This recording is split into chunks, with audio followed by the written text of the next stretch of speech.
Hello friends, welcome to new story. काली सड़क।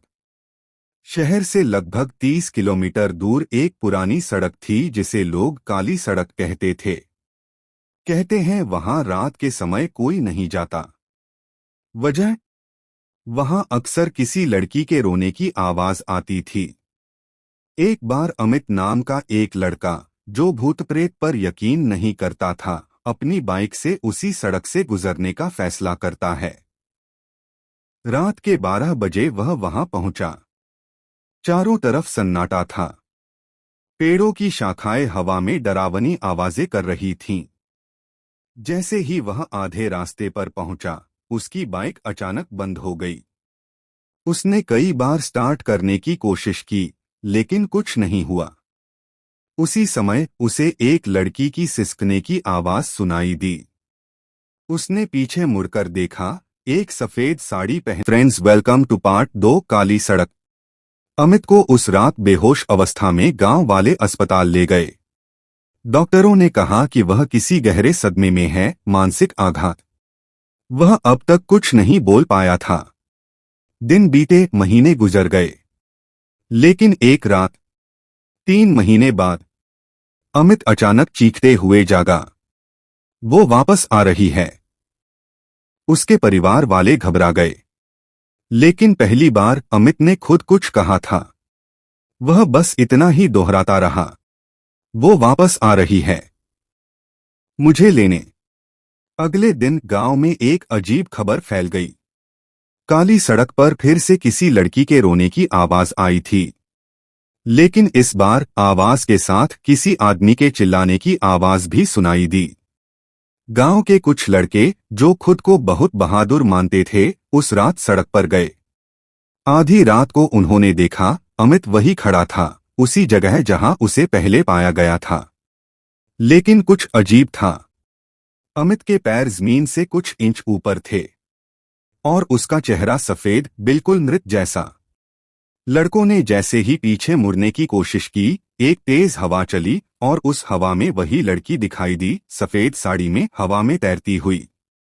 उसने बस एक ही बात कही, एक बार जो देख लेता है, वो कभी वापस नहीं जाता।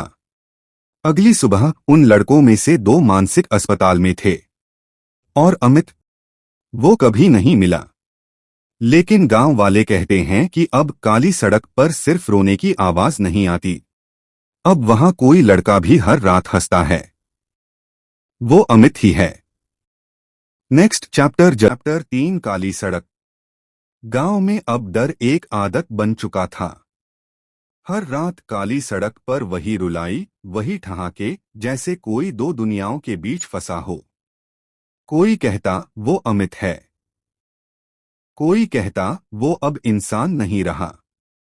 लेकिन फिर एक दिन गांव में एक नया चेहरा आया, रागिनी, जो शहर से रिसर्च करने आई थी। वह परामनोविज्ञान, पैरानॉर्मल साइंस की छात्रा थी और काली सड़क की कहानियां उसके प्रोजेक्ट का हिस्सा। गांव वाले उसे रोकना चाहते थे। बिटिया, वहां मत जाना। जो गया वो लौट कर नहीं आया। पर रागिनी ने मुस्कुराकर कहा, कभी कभी डर को समझना ही सबसे बड़ा साहस होता है। रात 12:03 बजे। रागिनी ने सड़क के किनारे कैमरे लगाए, माइक्रोफोन ऑन किए और खुद सड़क पर बैठ गई। हर चीज शांत थी। पर फिर अचानक एक तेज झटका। कैमरे बंद, लाइट्स फेल, और फिर एक धीमी सी आवाज आई, तुम वापस क्यों आई हो? रागिनी ने पलट कर देखा। सामने अमित खड़ा था, पर अब वो वैसा नहीं था। उसकी आंखें गहरी काली थीं, जैसे उनमें कोई और झांक रहा हो। और उसके पीछे वही लड़की, सफेद साड़ी में। लेकिन रागिनी डरी नहीं। उसने जेब से एक पुराना ताबीज निकाला। उसके गुरु ने कहा था, इसमें बंद है आत्मसंयम, जो किसी भी आत्मा की पीड़ा को बांध सकता है। जैसे ही रागिनी ने ताबीज उठाया, हवा थम गई। लड़की चिल्लाई, नहीं, वो अब हमारा है। लेकिन अमित ने एक पल के लिए रागिनी की आंखों में देखा और जैसे याद आ गया कि वो कौन था। अमित चीखा, रागिनी, उसे रोको, इससे पहले कि देर हो जाए। रागिनी ने ताबीज जमीन पर फेंका और तेज मंत्र बोला। एक सफेद रोशनी फूटी, लड़की चीखी और हवा में घुल गई। और अमित, वो जमीन पर गिर पड़ा, सांसें लेता हुआ लेकिन बेहोश। अगली सुबह अमित को होश आया, पहली बार 3 महीने बाद। उसने सिर्फ इतना कहा, अब वो गई है, हमेशा के लिए। गांव वालों ने राहत की सांस ली। लेकिन रागिनी की डायरी में आखिरी पंक्ति थी, नेक्स्ट चैप्टर कमिंग सून। अधूरी आत्मा। रागिनी गांव छोड़ चुकी थी। अमित अब धीरे धीरे सामान्य हो रहा था, पर उसकी आंखों में अब भी कोई गहरी थकान थी, जैसे उसकी आत्मा किसी लंबे सफर से लौटी हो। गांव को लगा अब सब खत्म हो गया है। पर फिर एक नई शुरुआत हुई। एक हफ्ते बाद गांव के मंदिर के पुजारी ने एक पुराना संदूक खोला जो वर्षों से बंद था। गांव के इतिहास से जुड़े सामान उस संदूक में रखे थे। लेकिन उस दिन कुछ अलग था। एक पुरानी डायरी मिली, 1852 की। डायरी में लिखा था, काली सड़क जहां आज है, वहां पहले एक छोटा आश्रम था। वहां एक कन्या रहती थी, निष्ठा नाम की। वह दिव्य शक्तियों से युक्त थी। पर जब अंग्रेजों ने उसकी शक्तियों को हथियाने की कोशिश की तो उन्होंने उसे जिंदा जला दिया। पर मरने से पहले उसने शपथ ली, जिसे भी मेरी पीड़ा महसूस होगी वह मेरा माध्यम बनेगा। मैं अधूरी नहीं रहूंगी। पुजारी सिहर उठा। क्या वही आत्मा, वही लड़की निष्ठा थी? रात 2:07 बजे अमित फिर से जागा। पर इस बार वह डर में नहीं था। उसकी आंखें फिर से वैसी ही थीं, काली, गहरी और खाली। वह चुपचाप घर से निकला और मंदिर की ओर बढ़ा। मंदिर में दीपक अपने आप जलने लगे। और जैसे ही अमित ने उस डायरी को छुआ, एक और आत्मा जाग गई। अगली सुबह पुजारी लापता था। मंदिर की दीवार पर सिर्फ एक वाक्य लिखा था, अब अधूरी आत्मा पूरी होगी। गांव वाले फिर डरे। पर इस बार डर सिर्फ काली सड़क तक सीमित नहीं था। अब हर घर में अजीब घटनाएं होने लगीं। कभी दरवाजे खुद ब खुद खुलते, कभी रात में कोई नाम लेकर पुकारता, कभी आईने में कोई और चेहरा दिखता।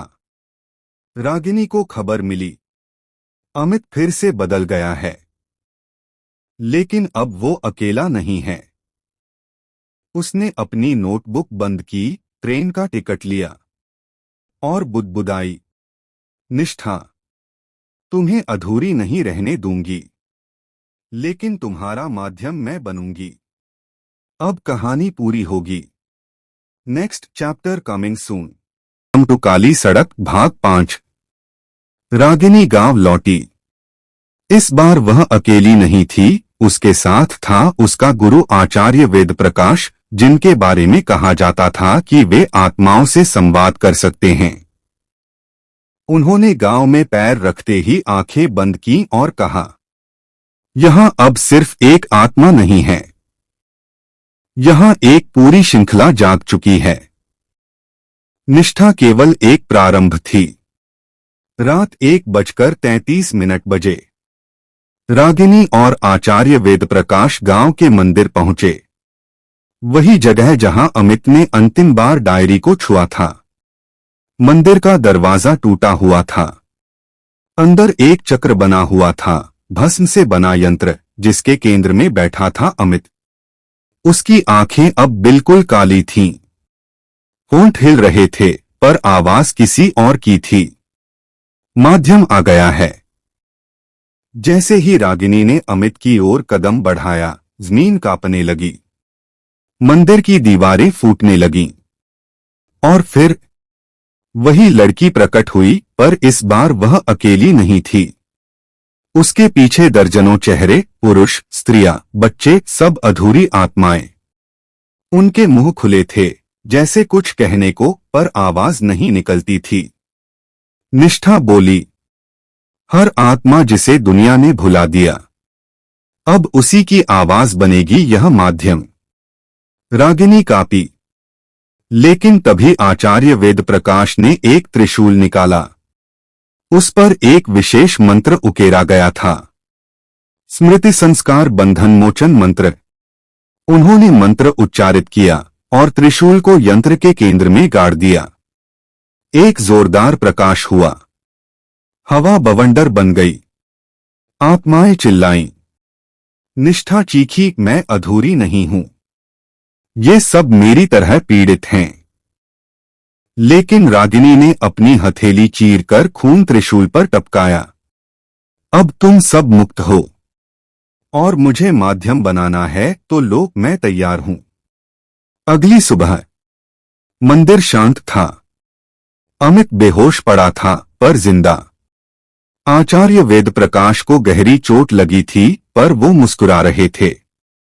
रागिनी गायब थी, लेकिन मंदिर की दीवार पर अब सिर्फ एक बात लिखी थी, अब कोई आत्मा अधूरी नहीं है, क्योंकि एक माध्यम जाग चुका है। गांव आज भी उस रात को मोक्ष की रात कहता है। काली सड़क अब शांत है, लेकिन कभी कभी जब कोई बहुत अकेला होता है तो एक लड़की की आवाज आती है, डरो मत, मैं अब अधूरी नहीं हूं, मैं अब माध्यम हूं। मिलते हैं एक न्यू स्टोरी।